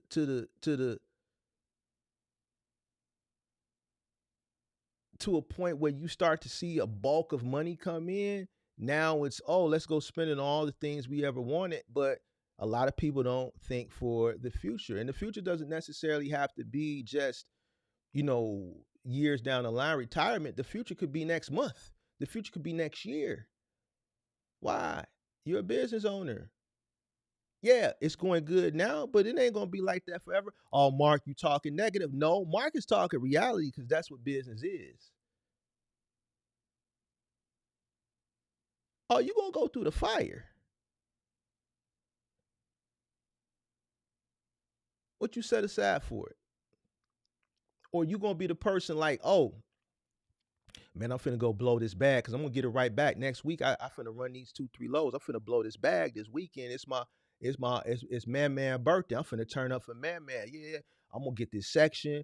I'm going to go ahead and get these bottles. We're going to have the purge. I'm going to get Man the outfit. We finna stand on couches. We gonna get all the bad chicks to our section. We gonna pour 1942 down their throat. We gonna grab all the bad chicks and bring them to the section. We gonna grab them by their neck and we gonna take that picture while we pulling that 1942. And I'm gonna blow it back because I'm gonna get it right back next week.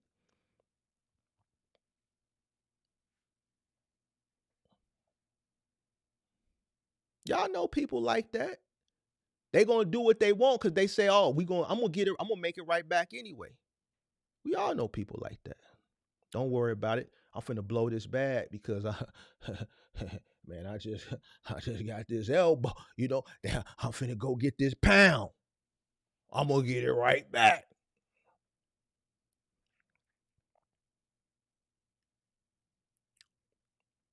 Then whoop, some unforeseen situation happened and they regret doing that dumb shit. Y'all already know what we talking about over here. Don't act like you don't know what we talking about. Don't act like you don't know what we talking about. You always got to put a little bit in the kitty for a rainy day.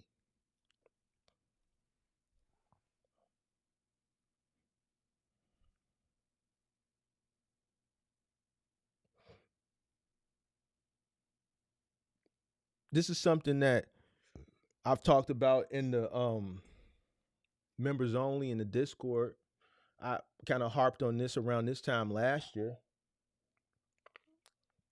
Diversification. Diversifying your income streams. Relying on one single source of income, especially in today's times, is risky. It's risky.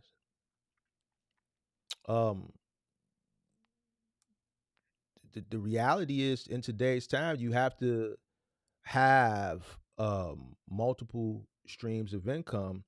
And, this doesn't only increase your financial stability, but it also speeds up or accelerates that journey that you're on to buy your own time back. So, by making, thoughtful financial choices and structuring things correctly, eventually you can buy your time back. And that's what it is.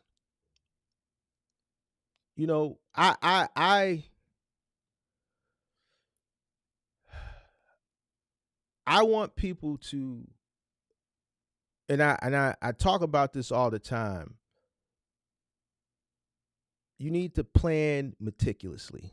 And I always crack the jokes about the people every now and again that say, "Oh, Mark, what do I need a business plan for?" This is why. What we saw today is why you need a business plan. Don't quit your job on a whim. Stop listening to these people that ain't going to help you when you quit and the shit don't work. And then you talking about having to live in your car and homeless and you got a family and this, that, and the third. Don't let these people send you off. You need to think about it. A good way to determine if it's a good decision, think about your hardest times. Think about the hardest times in your life. That's going to force you to go back and reevaluate this one more time before you make that decision. Plan meticulously. Start from the bottom. I know y'all don't like it, but I've seen more people succeed when they start from humble beginnings and work their way up than people that start at the top with a lack of knowledge, a lack of resources.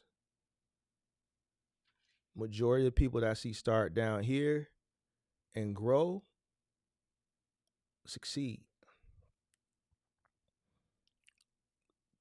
Educate yourself. Knowledge is power. Invest time in the learning about business, one. not just this trucking or this cargo van thing. Educate yourself on business. This is the leverage that you're going to have in comparison to a lot of your competitors in this space, because most of the people in this space, they don't know shit. They don't show shit about business, and it's clear. Most of your competitors in this space lack business acumen. So educate yourself. Invest time into learning not just cargo van trucking, but also business management, time management, and all the skills that's going to enhance your ability to succeed in this industry. Support network. Surround yourself with people of similar interest and mindset. Sometimes you gotta let certain people go.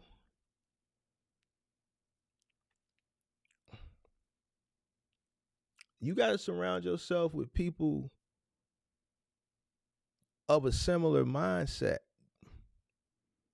that got that hunger. And that could go from peers to even people that you look to as far as mentorship and coaching, whether it's free or paid. I don't have an issue with paid mentorship. I just think the reason why and I'm not talking about the recent situation that we just seen unfold. I'm talking about in totality overall, especially what we saw a few years ago, why so many people get disgruntled about paid mentorship is because they choose the wrong people, and or they don't apply what it was that they were given. It could work both ways. It doesn't necessarily have to be the person that is the mentor that is, not providing value. It could be the person consumed the value, but then they didn't apply it. There's work that has to be done that's associated with that information that you consume. Now you have to go apply it, and that's work. So you have to surround yourself with the right people that's going to guide you in the right direction. Some people like to be sold a dream. Go find a person that's going to sell you a dream. Let me know how that works for you. Some people like reality, and I don't consider it harsh reality. To me, reality is reality. It is what it is. Some people want the reality. Listen, I need the good, the bad, and the ugly. So I know what I'm up against. I want to make a good assessment on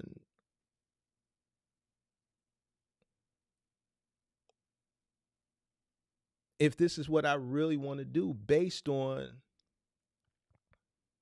the truth and the reality, the good, the bad, and the ugly.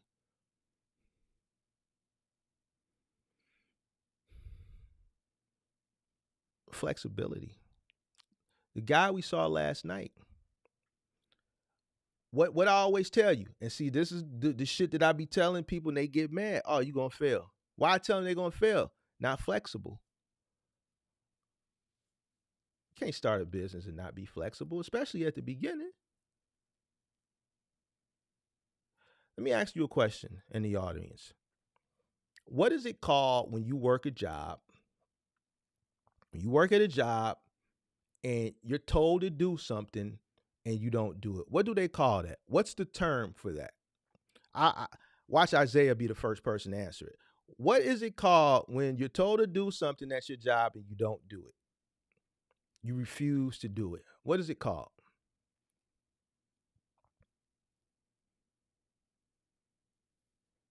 What is it called?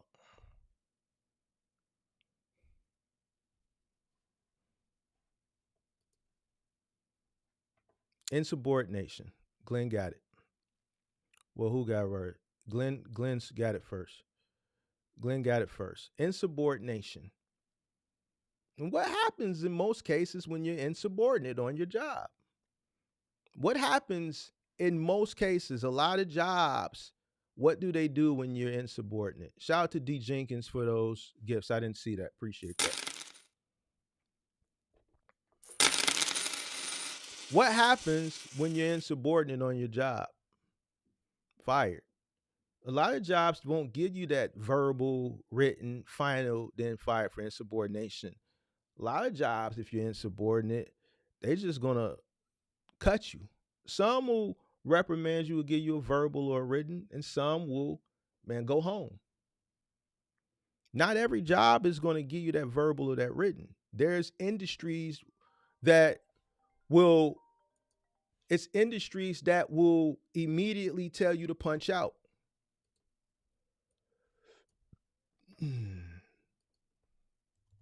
Right? And fire you.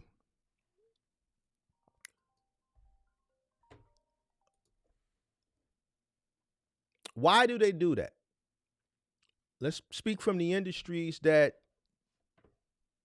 send you home and terminate you for insubordination. Why do they do that? Come on, why you keep calling, bro? I'm streaming. I'm texting you, bro. Why do they do that? Why do they do that?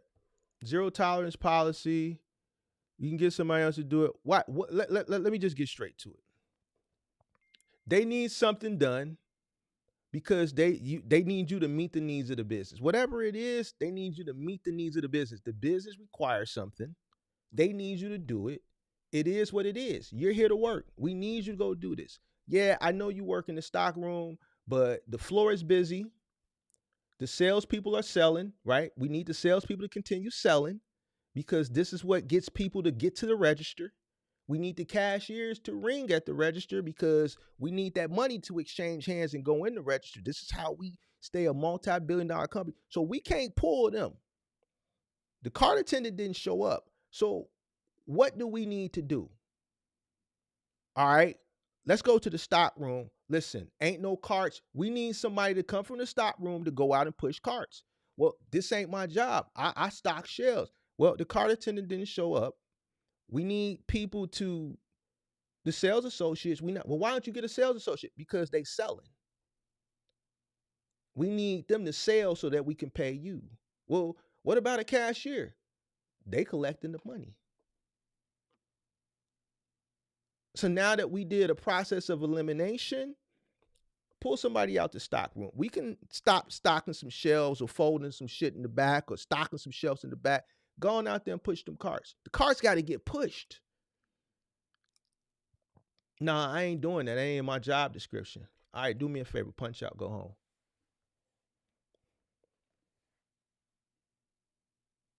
We got a business to run. And guess what? If a person walks into Walmart and they look to the left and it ain't no carts because they all outside in the cart carousels because it's a Saturday, it's a Sunday, and it's busy,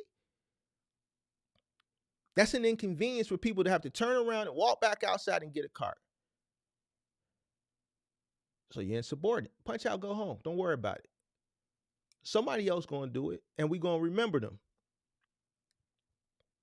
Meeting the needs of the business. You start a business. Buddy last night, he didn't want to do this. He don't want to do over the road. Okay, well, if you don't want to go over the road, you're going to stay local. So we already know what you're going to do local. Parcel delivery. I don't want to, this is exact word. I don't want to be doing 150 fucking stops. I'm 42. This was exact words. That's what he said. So you don't want to go over the road. You want to stay local, but what local entails, you don't want to do that either. Why start the business? From the inception, it's a bunch of I don't.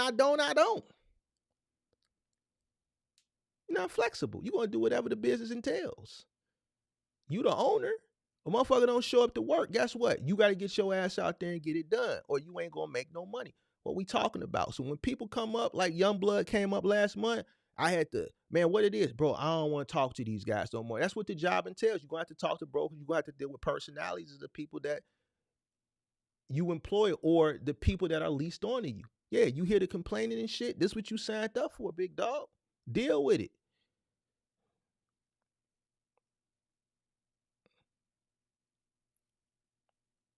So when people come up and they say, man, Mark, I don't want to do this, I don't want to do that. Oh man, go ahead and keep your job. Man, why you tell me to keep my job? See, I never told y'all why I say what I say. I'm telling you now because you say what you don't want to do. You are at the helm of your business. You're going to do whatever the business tells you to do. You meet the needs of the business. The business don't meet the needs of you. You got shit fucked up. I done did a lot of shit I didn't want to do. Picked up dog shit. Who you think cleaned up all the pit bull shit at the yard? I didn't do it all the time, but I did it.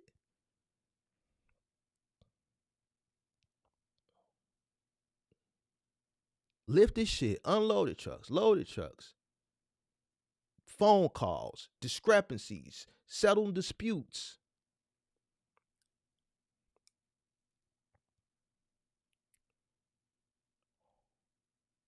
Getting back out in the field. Did a bunch of shit I didn't want to do. Why? Because I got to meet the needs of the business. So when people come up and they say, man, you know, I don't want to do that. Man, stay at your job, dog. Stay at your job. Shout out to Transportation Boys for that. That's another super cut. Sweet. Man, transportation dropped a hundo in this joint. Appreciate you. Appreciate you. Hit the like button, subscribe to the channel, turn on post notifications. So you got to be prepared to adapt, to change. And remember that, you know, setbacks that you've had are opportunities to learn. You have to embrace being flexible in business. It is what it is. I understand why people want to quit their job. I get it. It speaks to our desire to be autonomous, be creative, and, you know, ultimately control our own lives and our own destinies. But now here's where some people gonna get upset. This is why N.W. Lou, he called me Mr. Soapboxer. But N.W. Lou don't really understand. He ain't got the mindset. Everybody don't got the mentality to handle what comes with it. That's the truth.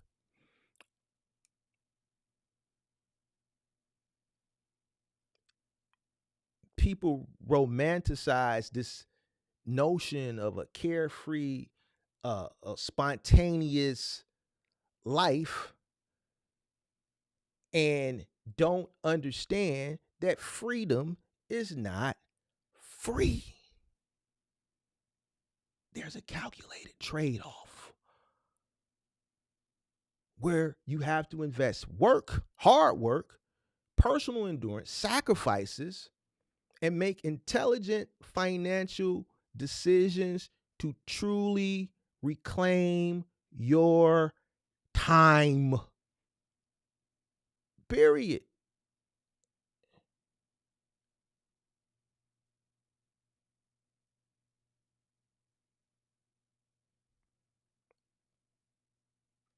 Before you decide to leave your secure job, remember,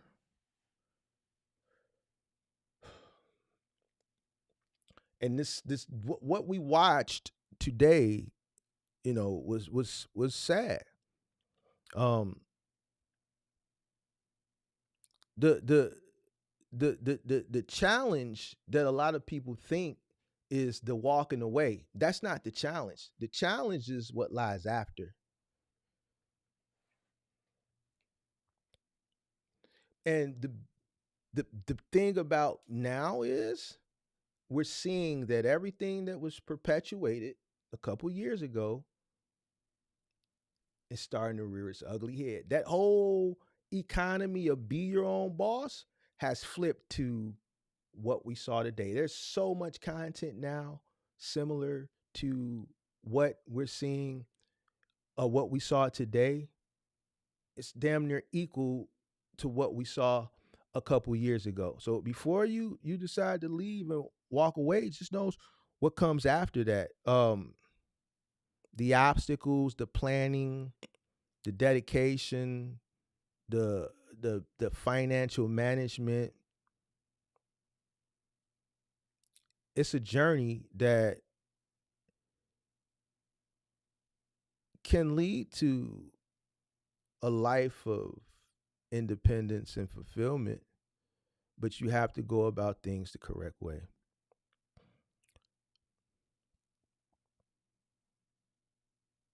Hopefully, people don't continue to make these irrational decisions. Um, Hopefully, people start making better choices and decisions. Hopefully, people don't allow, hype and trends to ultimately lead them down a path of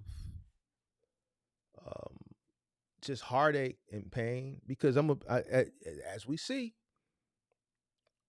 ain't nobody gonna help you. The same people that tell you, "Oh, yeah, just do it," and then they don't come behind with any insurance, um, or a plan in case. The same people that just ignorantly tell you, "Yeah, yeah, yeah, be your own boss," which is fine, and they encourage it, and you don't plan it out, you don't think it out, you don't assess it, you don't measure your risk tolerance. They're not going to do it for you. They're just going to encourage you to make a poor decision that you already on the brink of making. When you make that decision and it doesn't go or doesn't favor well for you, they're not going to help you. It's not they're going to help you because they just don't want to help you. They may not be in a position to help you. They're going to think about themselves first. They'll push you over the ledge and encourage it, but then when you come back, well, you encouraged me to do it. When I asked you, you said go ahead and do it. I'm fucked up now. Yeah, well, shit, little man, growing. He tried out for the basketball team and he made it. Now they just hit me with this $1,000 bill because I got to get home uniform, away uniform, warm up suit, book bag, plus the cost of the coach buses for the away games. Each parent got to pay $1,000. Or a little Tasha, she on the pom pom squad. Man, they just hit me with this bill. Or little man, going away to college. Or I got to get my roof fixed. Or my significant other just lost their job. So I'm having to cover all the bills, whatever the situation may be.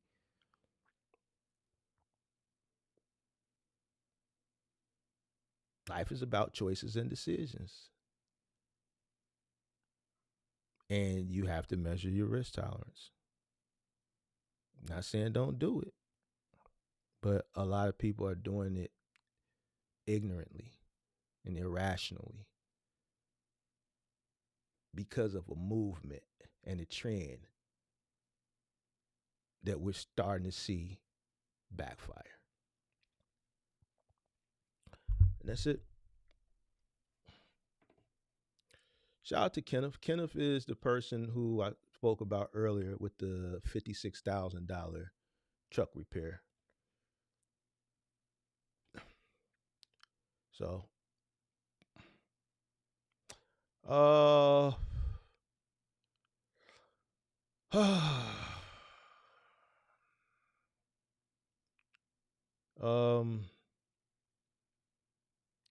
We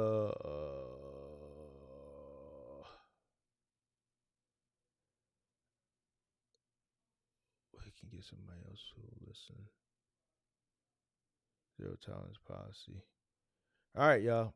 I you know, this live stream took a lot out of me mentally. After watching her, it's just, you know, I don't know, that situation, that, you know, that shit bothered me. And then you know, just cooking it up, you know, my viewpoints on it, was a lot. So appreciate everybody.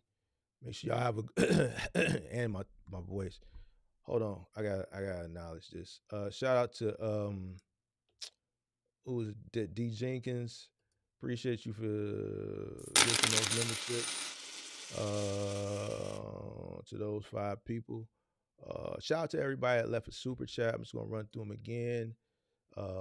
D Jenkins with a 50 ball. Alex with a 50 ball. UK Hemi with a 50 ball. Transportation with a 50 ball. Jonathan with a 50 ball. Shark Life Ventures with a 50 ball, and then Transportation with another 50 ball. Transportation dropped a Hundini. Appreciate everybody. Make sure y'all have a good, safe weekend. Make sure you hit the like button, subscribe to the channel, turn on post notifications. Until next time, shout out to Raw Dog. Raw Dog got on his best behavior. So Raw Dog, we're gonna let you stay. Listen, Raw Dog, it's okay a little times, you know, but you gotta you know, you got to see what type of mood I'm in. If I'm cooking on a serious topic, then we, you know, that might not be the day when we, you know, we do. You know, you got to wait till when it's a little bit, you know, a little bit funner, where it's not a real serious topic, and then we can have a little fun. Today really ain't the day, man. We got the senior up here that's going through, you know, financial turmoil because of choice and decisions, and we got to cook up you know, a lecture, you know, based on that, so we can save people from continuously making these ill-advised decisions.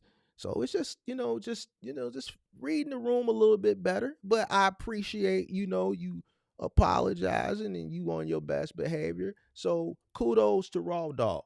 Kudos to you, Raw Dog. Thumbs up. Till next time. Peace.